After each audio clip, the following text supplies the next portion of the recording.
सवी की मदद के लिए अब पहुंची है ईशा भी। लेकिन ईशा जब सवी की फीस लेकर पहुंची और जिस तरीके से उसने सवी के लिए अपना सपोर्ट दिखाया है, ये सब देखकर ईशान जल भुनकर राख हो गया है। ईशान को ऐसा लग रहा है कि मानो सवी अब ईशा के जैसी ही होगी। आप जानते ही हैं कि ईशान को बिल्कुल पसंद नहीं है अपनी माँ ईशा, और इसीलिए अब जब उसने देखा कि किस तरीके से सवी का हाथ पकड़े हुए है ईशा, उसका गुस्सा 7वें आसमान पर था। उसने सवी का एडमिशन लेटर ही फाड़ दिया और वो खुद अपनी माँ ईशा को ताने देता हुआ नज़र आया है। ये सारी चीज़ें अब शांतनु ने देख ली है।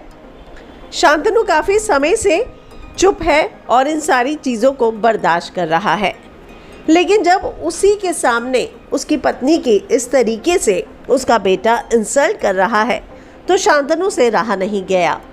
वो भले ही अपनी बीवी से अलग रहता हो, लेकिन वो आज भी उसकी इज्जत करता है। वो जानता है कि ईशान के मन में ये सारी कड़वाहट किसी और ने नहीं बल्कि राव साहब और अक्का साहब ने भरी है। वो ईशान को समझाना भी चाहता है, लेकिन ईशान यहाँ समझने को तैयार ही नहीं है। इसीलिए अब जब ईशान ने ईशा की बेइज्जती की, उसके सामने बदतमीज़ी की और जिस भाषा का इस्तेमाल वो कर रहा था, ये बात शांतनु से बर्दाश्त नहीं हुई है और उसने हाथ उठा लिया है ईशान पर।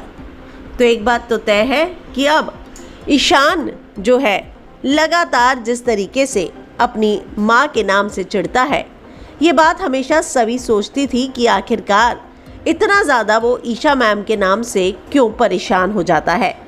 अब सभी के सामने भी ये सारा सच आ जाएगा। आप इस बारे में क्या कहेंगे? क्या आपको लगता है कि ईशान के मन से ईशा को लेकर ये जो कड़वाहट है और उसके बाद जो रीवा ने उसे धोखा दिया, जिसकी वजह से अब वो सभी पर सारा गुस्सा उतार रहा है, क्या ये गुस्सा कभी शांत होगा? क्या वो कभी अपनी माँ के पास लौटेगा? आप इस बारे में क्या कहेंगे? कमेंट में अपनी राय लिखकर ज़रूर बताएं, लेकिन उससे पहले हमारे चैनल को सब्सक्राइब करना ना भूलें।